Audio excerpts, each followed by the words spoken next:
Get him! He's barely moving. Don't tell him that. Oh, he's on a bike. Quick, get in front of him. Stop.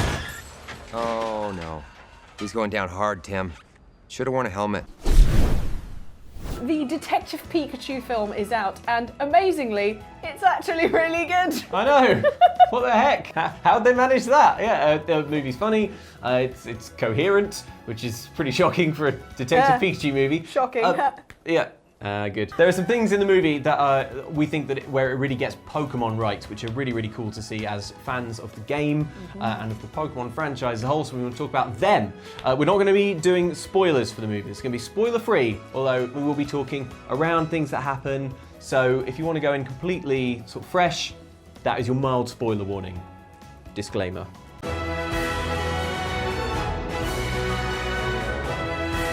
First off, the designs of the Pokemon, the Yeah, models they've done are a great very job. true to the original. Like they're a little bit realistic, but they've done a nice kind of crossover of real world and also still looks like the cute little thing from the games and the animes. Yeah, because in the anime and in the games, dare I say, the Pokemon all sort of look like they're made of a kind of plasticky vinyl, sort of like, almost like a sort of smooth rubber. Like, I always imagined Pikachu feeling a bit like a wetsuit.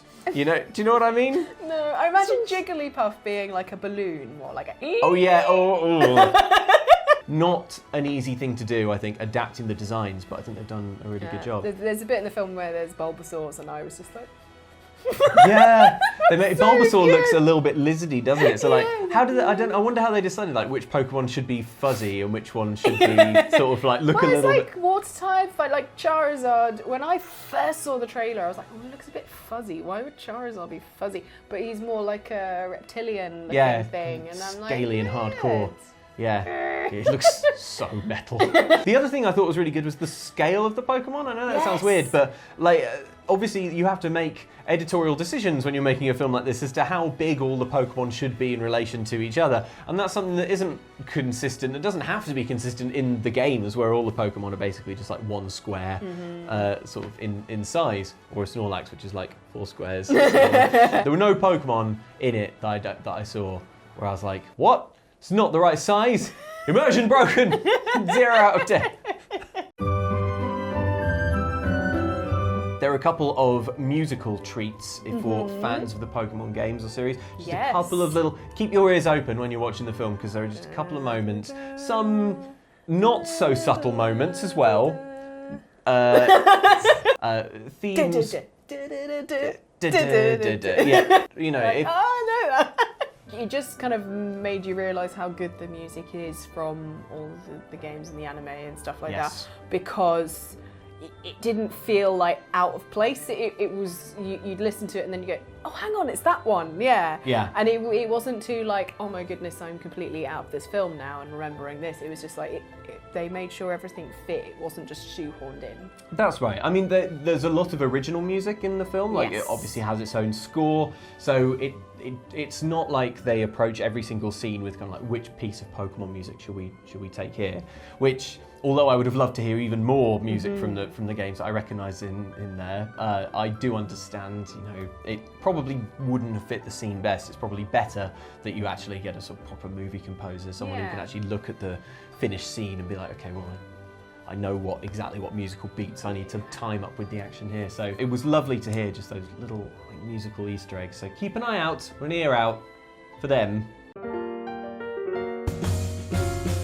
One of my favourite things in this film is there isn't a whole ton of exposition to There is not. explain what Pokemon are. They're like, you live in a world. Pokemon can live in the wild and you catch them with a ball. And then there's a city where they live side by side and you have a partner Pokemon. And like, that's it. And every time you meet a new Pokemon, there isn't like the explanation of, oh, it's a fire type and it's an evolution of this, it's an evolution. They expect you to just kind of know it. Yes. But yeah. also, if you don't know it, it doesn't matter. Like, it doesn't affect whether you understand the story too much. Well, I think that's the case, but That's we what do it felt we like. do know about Pokemon. There is one particular quite important story beat that slightly hinges on you knowing about an ability that a certain Pokemon has, and when that happened, that revelation completely worked on me because I was like, oh, it's because of. But I do wonder if you didn't know anything about Pokemon, you'd be like, what? Can they? What is going on? I think that's quite a bold move, though. It feels like the kind of thing that you can do in a post-Avengers world, where you can just make something and be like, look, come on, popular culture. Almost everyone who's seeing this film knows the deal. We don't need to waste time explaining. There is a small amount of exposition. Like there's a point early on where you get like a little. One of the characters in the film is watching a video and it's kind of explaining basically what's going on with Pokemon. But it's really surface level. It's really basic. You're not like. Which is smart because like you can't explain Pokemon in a way that makes it make sense because it doesn't make sense. It's like. It's really weird. So the animals are like. Sentient and as smart as us, but it's still okay to like catch them and make them fight each other and stuff like that. So it doesn't get bogged down in that kind of thing. With big films like this, when they have bought a huge intellectual property, the rights to make a film about it, and then they just like ignore all the fun bits about it and just like try and filter it down into this very, cut, copy, paste. Like there's a Hitman film and it's not great. Like, it should be really great. It's just like no, but it's true. The Assassin's Creed movie, I think, is guilty of this as well. Like, and they have to make the Animus this whole weird thing where, oh no, it can't be just someone lying down. We have to make him look like he's doing something. And it's like, you don't need to. Pokemon was just like, Pokemon, people, there you go. Have fun. Yeah, it's the right approach. The temptation must have been there early on in development to do a kind of, oh, what if Detective Pikachu just came through into modern day LA from the Pokemon universe? Yeah.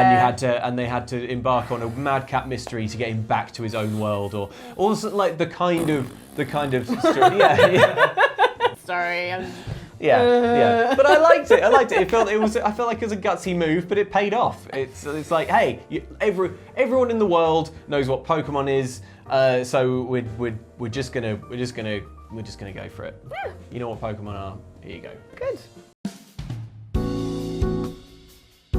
Now, whilst it doesn't expect you to know everything about it, to just understand and enjoy the story and story beats and everything, what it does do is it puts in a lot of references. And I'm sure that I didn't even catch half of them. It'll take like a few rewatches, I think, to be like, there's going to be so many videos on YouTube of, we found this in this scene, and that's a thing. Little Easter eggs. Yeah, it's really great. So like there was mention of berries. Yeah, that's right. Yeah, you sort of get like casual throwaway mentions to the idea of like feeding a Pokemon berries to like sort of calm it down a little bit. My favourite thing is at one point you find out, this isn't a spoiler, the main character Tim, you find out that when he was younger, before he was a bit old and embittered by life, you find out that he really wanted to be a Pokemon trainer when he was young, and you see his childhood bedroom, and he has a huge folder full of Pokemon cards, Pokemon trading cards. Yeah. So, and they are the Pokemon trading cards, so they're like canon in the film. Pokemon is canon in Pokemon. Yeah. Things like the Hi Hat Cafe, sort of coffee shops. In fact, if you've played Detective Pikachu, the game, the story and a lot of the characters it's very similar. It's very, very closely aligned with there's things differences to make it like interesting for people who've already played it, but there's a point where early on where you see a Pokeball being deployed, and it's got the and it goes and when a Pokemon is trying to be caught, it does that thing where it kind of goes like, and I'm like, oh, I don't know, it's gonna stay. It's not gone green. Yeah. And also with the, like we were saying about the designs of the Pokemon, sometimes all those Pokemon aren't even in focus, but you just see them around and you're like, hang on, that's the... So there's all these things that, like, if you don't know Pokemon, you don't have to... You just go, yeah, that's a weird Pokemon. But if you, like, your favourite Pokemon is an obscure one, you're like, there it is. Yeah. There were a lot of Pokemon in this movie that I can't name. I think the production design on the film is just great. The sort of the like visual storytelling, the stuff in the background, the sets and the sort of posters and things like that. There's posters for Pokemon battles and like stuff that you never have to pay attention to, but it's there in every frame. It's there, like, if you like the series, you'll appreciate it, and if you don't know the series, it's really good world building. Like, that's how you do it. You put good things in the background that paint a picture of the world around it. Yeah. I'm being all filmy, like, It worked until you said, I'm being all filmy, and I was buying it. Let's talk about Pikachu's voice. A twofold thing that we have to mention, because obviously sometimes in the film you are getting the voice of Ryan Reynolds. I immerse myself completely within the world of Pokemon. I read about him. I live at his height. I tried to lose 182 pounds to match his weight until doctors intervened. Ellen, would you like to describe how you... He's just got such a lovely, warm voice, and he's very funny. His like comic timing is just so good. There are so many moments in the film where Detective Pikachu would make a joke or say something, and you're like, Nintendo let them say that. Like, the Pokemon company let a Pikachu say that. Oh my god, this is brilliant. And so, like, that is true. yeah, but Ryan Reynolds gets away with it because he's so utterly charming, and I just want a Detective Pikachu now, right? Voiced by Ryan Reynolds. Would you rather have a Pikachu or a Pikachu voiced by Ryan Reynolds, or a Ryan Reynolds with a Pikachu voice? I'd want the Ryan Reynolds Pikachu. Okay. Just Ryan Reynolds just goes Pika Pika. Yeah. Well, speaking of the Pika Pika, one of the things that I noticed during the film is because obviously not everyone can understand Pikachu. No. So when Pikachu is trying to communicate, it can only go Pika Pika, and I was like, that sounds so accurate and familiar. And I kept an eye on the credits, and indeed, the voice of Pikachu as a not understood Pokemon is indeed Ikue Atani, yes, who is the voice of Pikachu in the anime, which I really appreciated. Yeah. Yeah. Pika. I like it when he's all sad. Pika. Okay. There was no need to hire Ikue Atani at all. You could, Pokemon Company, you could have just, we can send you the WAD if you want of that. For the sequel, if you want to save some money. I mean, not loads of money, we're not cheap. We're not cheap. I just Nintendo. watched a lot of the anime when I was a kid. Pikachu.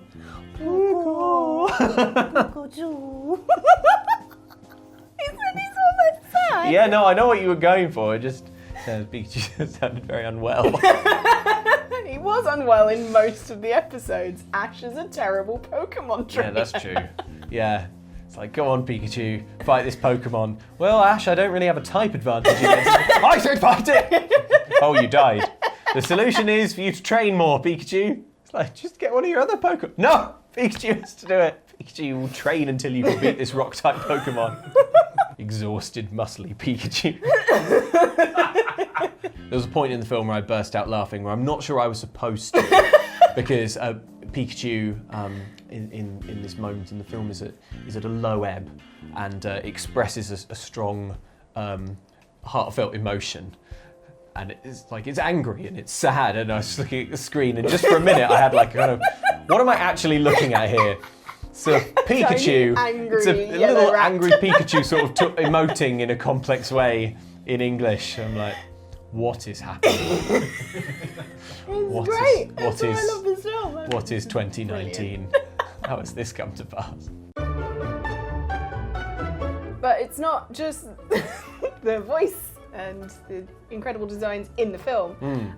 During the credits, there's some amazing, not to like spoil the ending, don't worry, but in the credits there's some amazing art where the characters in the credits have been drawn like they were in a Pokemon game or anime. Yeah, which was really, really nice. It's sort of Pokemon game box art versions of all of the central characters in the film, which is, you know, it's a minor thing, and it comes, obviously it comes after the film has technically ended, but I did think it was really nice. And also that end credit sequence, which isn't very long, it's in, you know, in that way that films sometimes do. Yeah, it's like, and then credits, and then you're fine. Yeah, they have like a fancy credits, and then there's a normal credits. We waited just in case because I'm so used to Marvel films, in case there's an after thing, there isn't. No end credit scene, so... Go use the bathroom. Yeah. There are some, like, really good actors in this, and then seeing them as a Pokemon character, you're like, no. Yeah.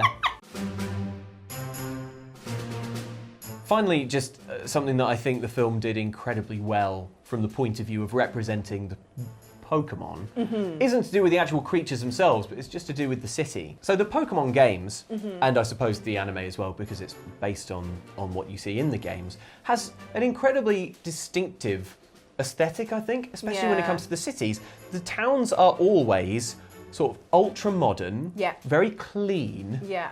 A lot of neon. Lots of neon lights. A lot of high technology, but also quite down to earth and homey. It's not like being in a spaceship. It's more just like it's not like dystopian future. It's like cool future with Pokemon. Yeah. And even though this is ostensibly like a noir film because it's a detective thing, film, and there are some bits in it that are clearly visually riffing off something like Blade Runner. Yeah. Actually, for more of the film, it just has that feeling of being in one of the recent games and wandering around one of the big towns. The big cities, yeah. Yeah, everything. It's filmed in London. Yeah, it's all around Liverpool Street Station and Shoreditch. I'm pretty sure I saw Brick Lane in there at some point. Yeah. Bits of Southwark, maybe. That particular area of London was a great choice, I think, because it has those very clean lines, a lot of glass, a lot of metal, a lot of modernity, but not in a sort of brutal, kind of oppressive architectural way. And that feels very much like how the Pokemon games are. And what they've basically done is they've just taken that. They've not bothered to sort of hide the more distinctive landmarks or anything like that. That's the Gherkin. There's a big part of the film that takes place in what we call the cheese grater locally, which is just has that slidey building. So they just take that, and then in using VFX, I suppose, and sort of on-set stuff, they've added a lot of neon and a lot of extra sort of Pokemon detail, extra signage and things like that. Rime City, in which it's set, which is the setting in the Detective Pikachu game as well. It visually looks exactly like how I've always imagined the Pokemon cities would look and feel. Real life, it's high technology, bullet train, everything's super clean, but quite sort of homely as well, kind of down to earth. Yeah, and there are a couple of points in the film as well where you get to see slightly different environments. You get to see a little bit of the forest, which is sort of full of forest Pokemon. Yes. That gives you a sort of good sense of that, like, oh man, imagine just exploring around there. Yeah. Yeah, catching everything. Nothing left in the forest. Yeah. So those are some of the ways that we felt that the Detective Pikachu movie got Pokemon, the games, and the anime series and all of that absolutely right. Spot on. I'm honestly, I was so pleased. I was like happy and also relieved. Yeah. Because it's nice when Hollywood does it right with a video game. Like, we all know that I was slightly disappointed in the Tomb Raider game. So yes, that was well documented. There's on the video, go watch it. Got to change the subject immediately. Pikachu's cute, Pikachu. I'm a big Pokemon fan, but a lot of it is weird and kind of nonsensical. So I feel like they've just done such a great job of adapting it into a coherent film without shying away or trying to sort of hide. Like, it doesn't feel like the film is embarrassed to be a Pokemon movie, which is I feel is the subtext to so many video game movie adaptations. Is that they're essentially kind of embarrassed. Like, oh, it's and a video like, game. Whereas Pokemon is just like, Pokemon everywhere! Pokemon! It makes so much more sense to make a Detective Pikachu movie than it would to make a regular, straight sort of Pokemon capturing, training, rising up the leagues, Elite Four fighting kind of movie. You know, solving a crime, uncovering a mystery. That's the stuff you want in a movie. But yeah, let us know what you thought of the movie. If you're going to see it, if you're excited, if you have seen it, if you didn't like it, I'd be interested to hear those viewpoints as well. But thank you for watching, guys. If you are new to the channel, if you haven't seen a video on Outside Extra before, we do a lot of video game and video game culture. Kind of video game culture. Sounds so pretentious, doesn't it? It's culture. We're cultured. I mean, bacteria also has cultures, but you know. Yeah. Also, you did that face. I did that face. So so who's cultured now? A viewer. Film criticism face. Thank you for watching. Please do subscribe if you enjoyed this and ring the bell. And we will see you next time. Pikachu!